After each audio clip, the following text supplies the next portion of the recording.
Jumpa kembali dengan Fajar National Network. Kali ini saya Ilham Asikin Sultan memandu acara podcast Kabar Baik. Itu adalah contoh kalau Pak Ilham Asikin jadi jadi host yang selama ini menjadi kegiatan rutinnya selain bupati dan selain sebagai saksi nikah. Ya, baiklah, kali ini sangat menarik sekali karena kita kedatangan dua bupati yang luar biasa, berprestasi, muda, dan masing-masing mewakili daerah yang pertumbuhan ekonominya cukup menarik. Dua-duanya milenial. Yang pertama saya panggil Bapak ABG. ABG ini Adnan Bupati Ganteng. Dan satu lagi Bapak ABC, andalan bernama Ciwang. Kedua juga berhasil membawa daerah yang dipimpinnya menumbuhkan ekonomi di atas rata-rata nasional. Bahkan di dalam percaturan ekonomi nasional, Goa dan Bantaeng ini cukup melejit, ya, berhasil menjadikan pandemi untuk terus melejit. Nah, kira-kira kiat jitu dari Pak Adnan melejitkan ekonomi Goa seperti apa? Ya, ketika kita berbicara pandemi COVID-19, maka tentu semua aktivitas dibatasi. Jangankan aktivitas masyarakat, aktivitas ekonomi, bisnis, dan pemerintahan itu juga mengalami pembatasan. Karena rumus untuk menurunkan angka penularan COVID-19 adalah pembatasan. Kalau tidak dilakukan pembatasan interaksi antara satu dengan yang lainnya, maka sudah pasti penularan COVID-19 pasti akan tinggi. Nah, tapi di satu sisi, ketika melakukan pembatasan karena pandemi COVID-19, maka itu berdampak buruk bagi ekonomi. Isu besar dari pandemi COVID-19 itu kan ada dua. Yang pertama kesehatan, yang kedua adalah ekonomi. Kita tidak bisa memilih salah satunya. Kita fokus mengendalikan kesehatan, ekonomi hancur berantakan. Kita fokus menaikkan ekonomi, kesehatan tidak terkendali, penularan COVID-19 tidak terkendali. Maka kita tidak bisa memilih kedua-duanya. Kedua-duanya harus jalan beriringan.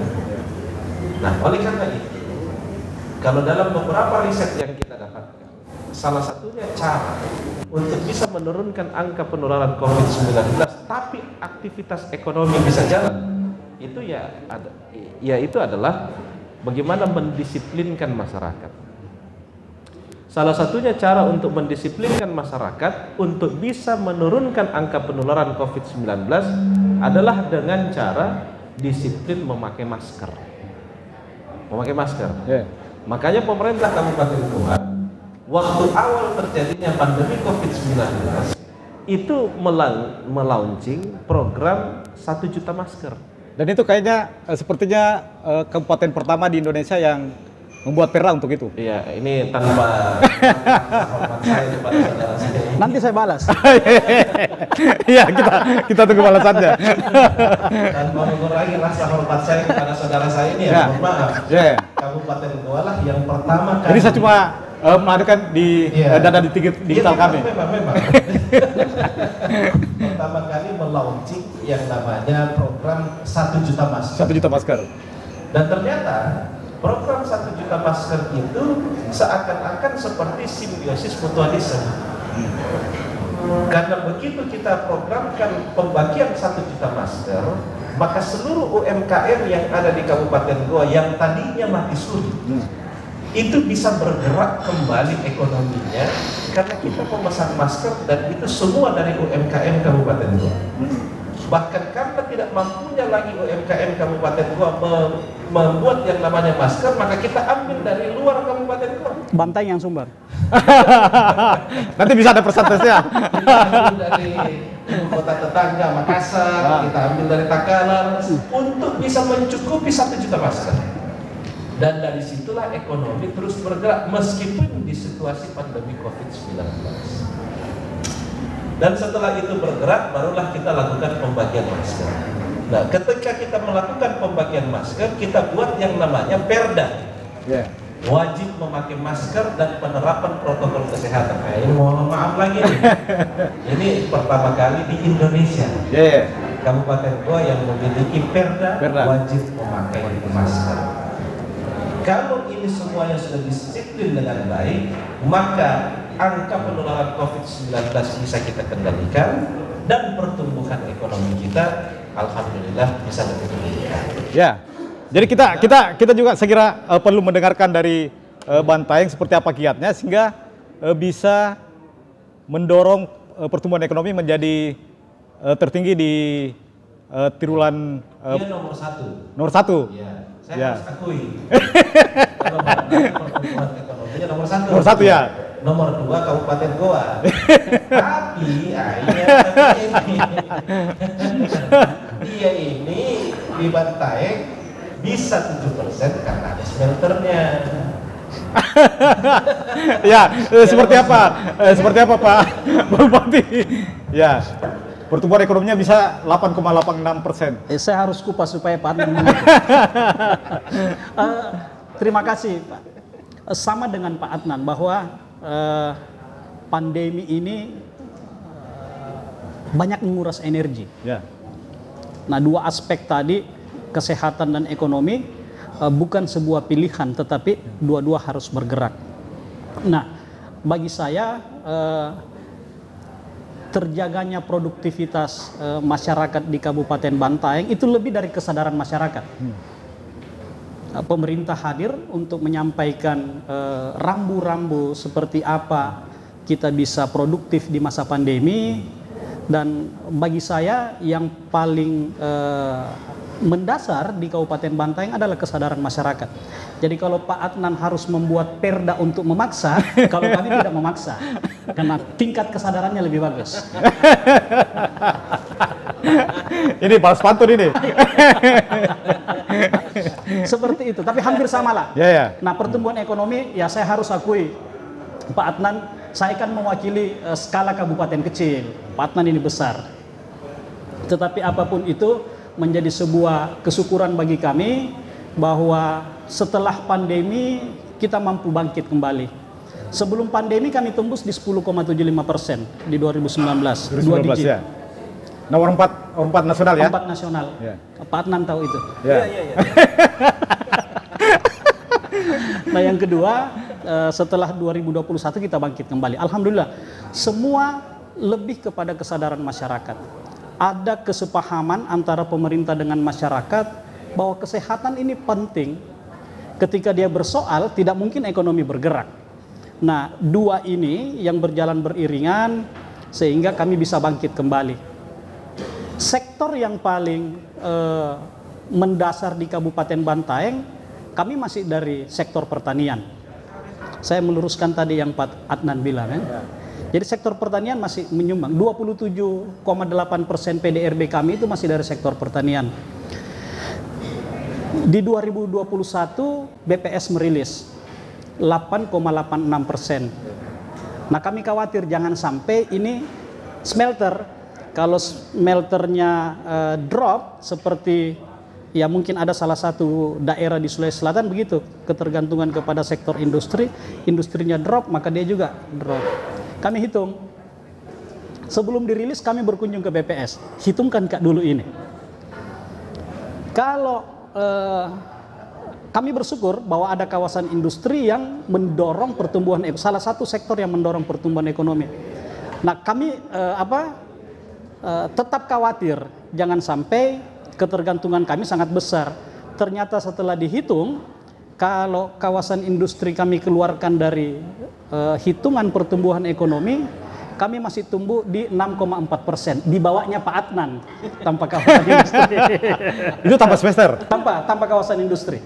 Tanpa industri pengolahan kami masih tumbuh 6,4%. Di situ baru saya di bawahnya Pak Adnan. Ya. Support kawasan industri ada 2%, dan itu menjadi sebuah kesyukuran. Seperti itu. Jadi ini cukup menarik ketika di Goa, di Banteng ada smelter, sementara di Goa tidak ada smelter. Tapi tahun 2021 yang lalu, ternyata Goa ini mendapatkan investasi atau mencatat investasi yang tidak sedikit. Ya. Bahkan sampai 8 triliun Pak Adnan ya. Nah, seperti apa yang bisa dilakukan oleh Goa seperti itu?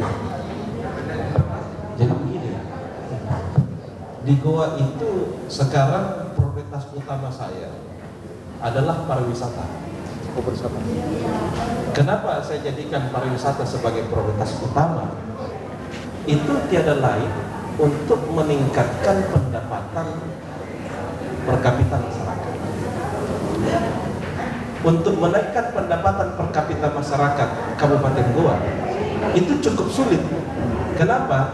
Karena Kabupaten Goa sebagai daerah penyangga atau disebut dengan daerah hinterland atau dinamakan dengan aglomerasi. Apa konsekuensi daripada daerah penyangga?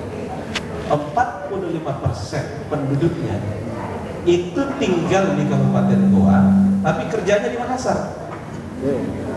Gitu. Kalau kita berbicara rumus pendapatan per kapita, itu PDRB, pendapatan domestik regional bruto, itu dibagi jumlah penduduk sama dengan pendapatan per kapita. Nah, yang menjadi masalah, kita hitung dia sebagai pembagi, tetapi dia tidak memberikan kontribusi PDRB karena semua rata-rata membelanjakan uangnya di Makassar. Kenapa? Karena kerjanya di Makassar, tapi tinggalnya di Goa. Itu kan mestinya idealnya belanjanya di Goa, menghabiskan uangnya di Goa. Tapi kan dia kerjanya di Makassar. Saya kasih contoh. Salah satu profesi saja. Ya. Dia setelah sholat subuh bersiap-siap berangkat ke tempat kerja. Ya. Sarapannya di tempat kerja, kerjanya di Makassar, makan siangnya di Makassar, pulang kerja bisa nongkrong di warkop dulu, ngobrol, ngopi di Makassar juga. Nanti mau pulang tidur baru kembali ke Kabupaten Goa. Tapi kelihatan sekarang di Jadi perbatasan uangnya itu dibelanjakan di Makassar. Makanya kenapa cukup sulit untuk menaikkan pendapatan per kapita Kabupaten Goa dibandingkan daerah lain. Karena itu tadi 45% penduduknya tinggal di Kabupaten Goa tapi kerjanya di Makassar, sehingga memberikan kontribusi PDRB pada Makassar. Makanya kita mencari cara bagaimana bisa mengembalikan 45% ini. Kita tidak bisa mengganggu ini Makassar mulai dari hari Senin sampai dengan hari Jumat. Kenapa? Karena semua pusatnya di sini. Pusat ekonomi di sini, pusat bisnis di sini, pusat pemerintahan di sini, semua pusatnya di sini. Ya. Gitu. Oleh karena itu, bagaimana cara yang kita lakukan? Kita harus menciptakan satu hari Sabtu atau Minggu untuk orang ke Kabupaten Goa. Bukan lagi berbicara ke Makassar. Satu-satunya cara untuk menarik 45% ini dan di luar dari 45% ini adalah dengan cara pariwisata. Itulah kenapa kita kembangkan Malino sebagai destinasi pariwisata nasional. Setelah dilakukan pengembangan Malino sebagai destinasi pariwisata nasional, maka kunjungan wisatawan meningkat. Kunjungan wisatawan meningkat, maka Sabtu dan Minggu rata-rata orang ke Malino. Begitu dia ke Malino, dia belanjakan uangnya di Malino, maka terjadilah akselerasi ekonomi di situ. Selain kawasan Malino juga kabarnya ada dikembangkan namanya Kampung Eropa. Kampung Eropa juga di Malino. Oh, di Malino juga? Di Malino juga. Seperti apa konsep Kampung Malino itu? Kampung Eropa itu yang dibangun di Malino. Jadi semua tempat-tempat yang menjadi ciri khas negara-negara Eropa itu juga dibangun di situ. Ada juga Malino Wonderland, ada juga Malino Green Hills, yang sekarang semuanya sementara pembangunan. Insya Allah selesainya 2023 akhir atau paling lambat 2024. Semuanya sudah selesai pembangunan secara keseluruhan. Sehingga untuk menjadikan Malino sebagai destinasi pariwisata nasional, kita sementara menuju ke tempat itu. Ya. Ya, kalau dengan Bantai, pariwisata apa yang dikembangkan di sana? Selain tentunya kopi yang cukup terkenal. Yep. Dan apa? Daerah wisata yang baru. Ya. Sekali lagi saya katakan bahwa penopang pertumbuhan ekonomi kami masih dari sektor pertanian. Nah, kami bersyukur bahwa Kabupaten Bantaeng dengan luas yang kecil tetapi memiliki daerah geografis yang lengkap. Jadi kalau mau menikmati suasana di pantai bergeser ke suasana yang dinginnya kayak di puncak, itu cuma butuh waktu 15 sampai 20 menit. Mana lebih dingin daripada Malino? Sama dinginnya. Oh, sama. Iya, di daerah Loka itu sama. Yeah. Sama. Tapi di Loka lebih nyaman daripada Malino. Sama. Jadi pariwisata adalah sesuatu yang menjanjikan. Nah, yang menguntungkan kami itu bahwa satu titik ke titik lain dengan kondisi geografi yang berbeda itu dekat. Yeah. Itu dekat. Nah, yang lain bahwa yang juga menjadi pengungkit penopang pertumbuhan itu kami konsen kepada usaha mikro. Usaha mikro seperti salah satu program kami gratis perlengkapan sekolah setiap tahun ajaran baru itu wajib diproduksi oleh industri rumahan yang ada dan itu juga yang menopang pertumbuhan ekonomi kami selama masa pandemi, karena yang memproduksi adalah industri kecil menengah, termasuk kalau Pak Adnan tadi bagi 1 juta masker, kami sejak awal memproduksi APD untuk tenaga medis. Dan itu kan untuk Bantaeng saja atau dikirim keluar juga? Ada yang kami kirim keluar. Sampai ke Kalimantan itu hari kami juga kirim. Nah, itu di awal-awal pandemi. Termasuk dikirim ke Goa? Tidak. Ada, cuma Pak Adnan tidak tahu. Nah, itu produksi itu. Jadi seperti itu. Kabarnya Bantaeng ini gini rasionya terendah di Sulsel. Alhamdulillah. Rasanya seperti apa? Semua harus bergerak dan konsentrasi pemerintah dalam mensupport pergerakan produktivitas masyarakat harus menyentuh semua kalangan. Nah, itu yang tadi kami katakan bahwa hampir 80% aktivitas ekonomi masyarakat kami itu di sektor pertanian. Sehingga program-program yang pro kepada sektor pertanian, nah itu yang kami konsentrasikan sehingga mampu menekan Gini rasio itu. Terus kalau katanya programnya itu pro rakyat dan agroekonomi yang berkelanjutan. Seperti apa modelnya?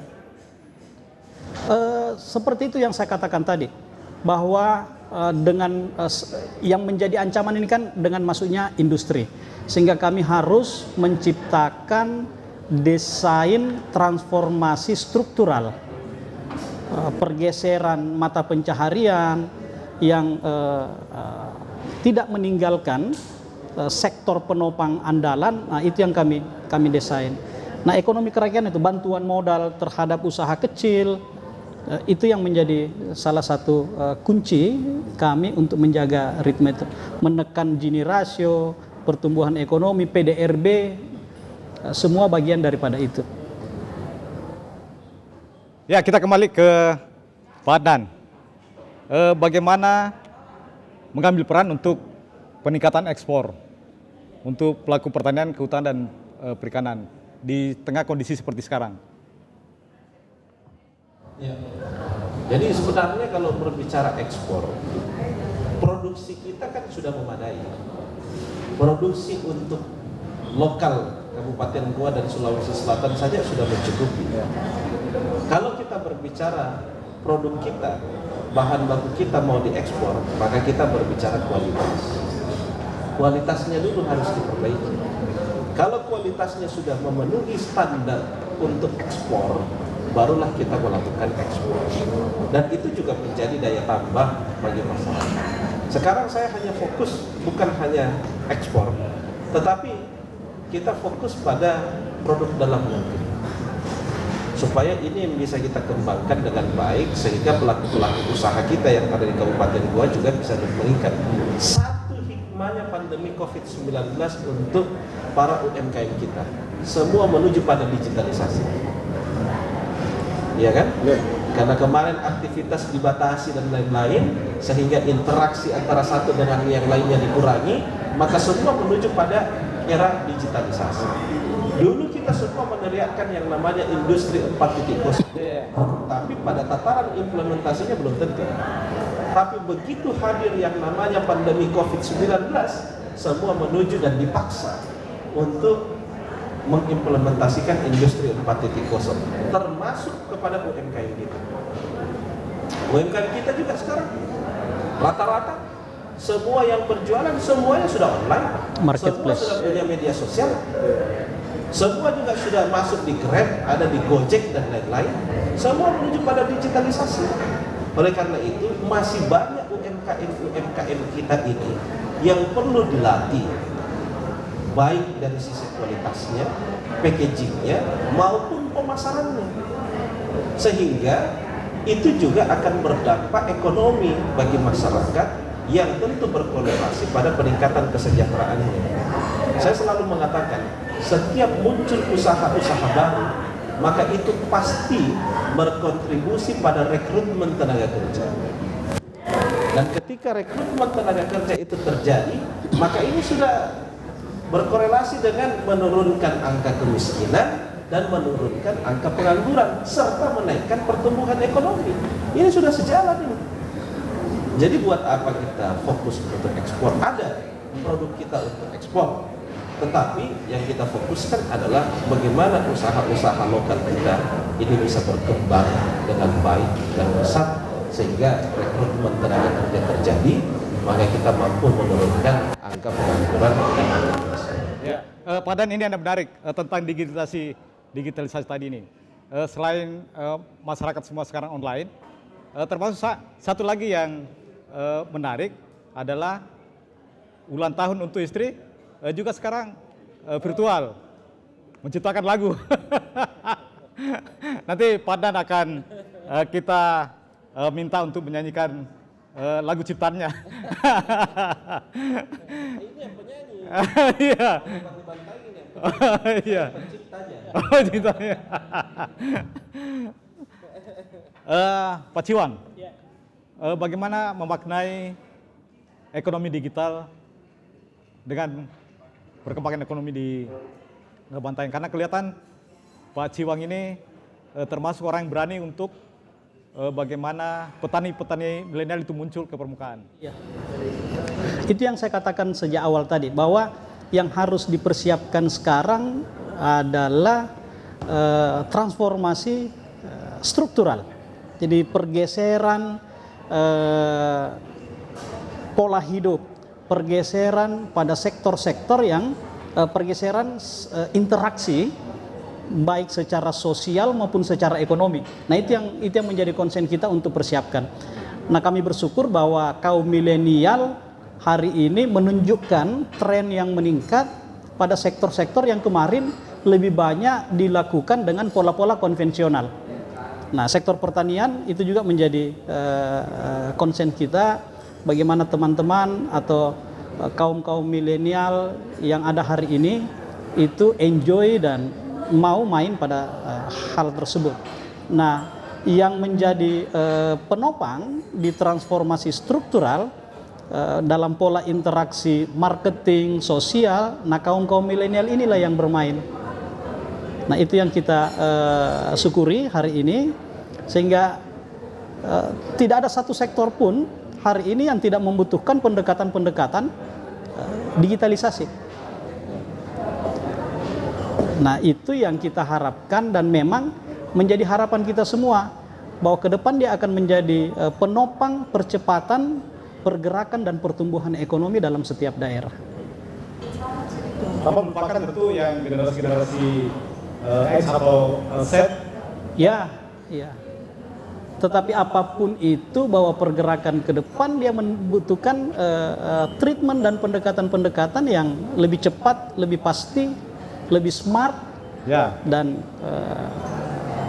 kita menyiapkan semua itu. Ya, jadi semakin menarik pembicaraan kita pada podcast kali ini.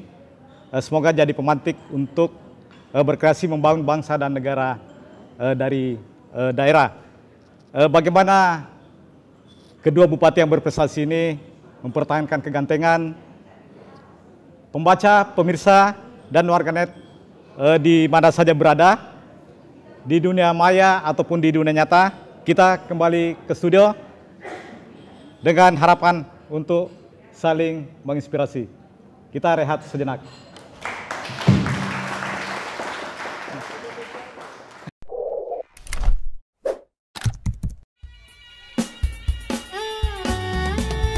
Kabupaten Goa merupakan salah satu kabupaten di Provinsi Sulawesi Selatan dengan ibu kota Sungguh Minasa yang memiliki luas 1.883,32 km persegi dengan jumlah penduduk sebesar 765.836 jiwa, tersebar di 18 kecamatan, 167 desa dan kelurahan. Secara topografi, sebesar 72,26% wilayah Kabupaten Goa adalah dataran tinggi, terutama di bagian timur hingga selatan.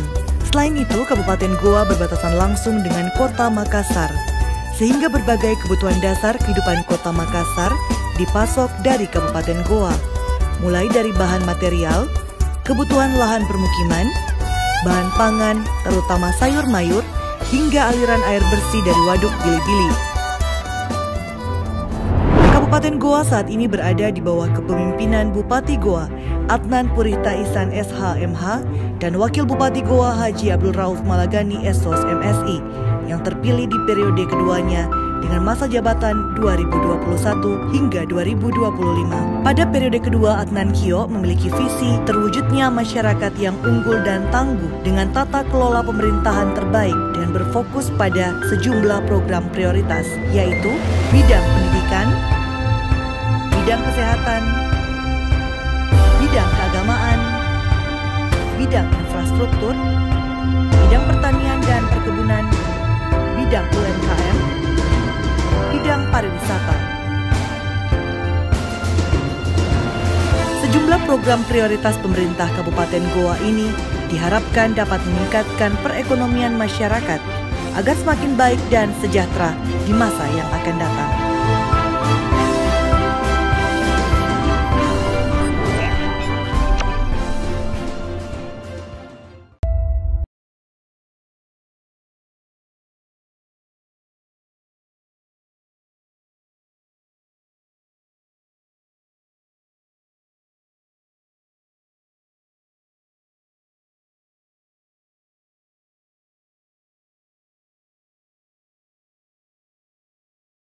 Dengan jumlah penduduk sekitar 201-115 ribu jiwa, merupakan salah satu lumbung sapi di wilayah Sulawesi Selatan yang sebagian masyarakatnya menggantungkan hidup pada sektor peternakan. Data 2018 ada sebanyak 5.471 pelaku usaha peternakan sapi dengan total populasi sapi betina produktif sebanyak 7.620 ekor. Namun hanya ada 575 ekor sapi yang tercover asuransi. Kendalanya adalah rendahnya kesadaran dan sikap proaktif peternak untuk mendaftarkan sapinya. Terbatasnya akses informasi serta topografi wilayah yang menyulitkan peternak untuk ke pusat pelayanan asuransi. Oleh karena itu, mulai 2019 pemerintah Kabupaten Bantaeng menjadikan asuransi ternak sapi sebagai program unggulan pemerintah. Berdasarkan program unggulan ini, maka hadirlah inovasi jempol asik peternak sebagai inovasi pelayanan dari bidang peternakan Dinas Pertanian Kabupaten Bantaeng. Jempol Asik Peternak singkatan dari Jemput Bola Asuransi Ternak Sapi untuk jaminan kehidupan peternakan merupakan layanan jemput bola secara langsung bagi peternak yang ingin memanfaatkan pelayanan asuransi ternak sapi yang dapat melindungi dan meningkatkan pendapatan peternak. Dalam prosesnya, inovasi ini melibatkan berbagai stakeholder seperti Kementerian Pertanian, PT Asuransi Jasa Indonesia, agen jempolan, penerima manfaat, serta aparat desa dan kelurahan. Pada tahun 2019, inovasi ini mulai diterapkan dan telah berhasil direplikasi 59 desa kelurahan pada 2021. Selain itu, ternak sapi terasuransi telah mencapai 7.797 ekor yang semula sebanyak 575 ekor pada 2018. Data pada 2021, pertumbuhan pelaku usaha peternak sapi mencapai 5.804 jiwa dengan jumlah sapi betina produktif sebanyak 8.471 ekor. Sebelumnya hanya ada 5.471 pelaku usaha peternakan sapi dengan total populasi sapi betina produktif sebanyak 7.620 ekor. Aspek kebaruan dari inovasi Jempol Asik ini adalah adanya perubahan sistem layanan asuransi peternakan. Yang sebelumnya peternak datang langsung ke kantor peternakan untuk mendaftarkan ternaknya, sementara pada inovasi Jempol Asik dilakukan pendekatan jemput bola secara langsung ke kandang-kandang peternak untuk melakukan proses asuransi. Untuk menjalankannya dibentuk tim kerja wilayah yang disebut agen jempolan. Mereka adalah petugas yang melakukan keseluruhan mekanisme asuransi dimulai dari pendaftaran, pemasangan anting, pengajuan melalui aplikasi hingga terbit polis. Masing-masing agen jempolan memberdayakan peternak terlatih di wilayah setempat untuk menjadi bagian dari tim kerja tersebut. Inovasi ini akhirnya berimplikasi terhadap peningkatan jumlah pelaku usaha sapi potong, populasi betina dan akseptor IB yang terus bertambah.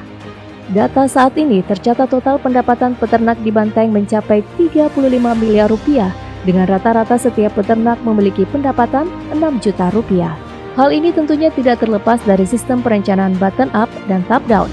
Perencanaan pembangunan Kabupaten Bantaeng juga memastikan menjawab isu-isu makro dan permasalahan utama daerah serta terwujudnya sinergitas pemerintah pusat, provinsi dan kabupaten menjadi satu kesatuan strategi program pembangunan yang tematik, holistik, integratif, dan spasial.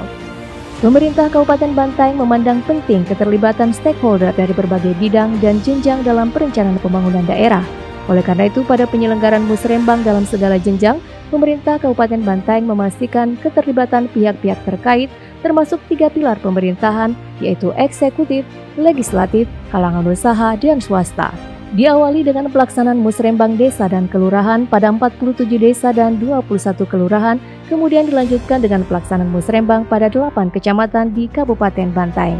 Unsur yang dipastikan terlibat antara lain delegasi perwakilan desa dan kelurahan, pemerintah kecamatan, anggota DPRD Kabupaten, Bapeda, perwakilan seluruh perangkat daerah, tokoh masyarakat, tokoh pemuda, tokoh agama, perwakilan perempuan dan penyandang disabilitas, forum anak, dan pemangku kepentingan lainnya skala kecamatan.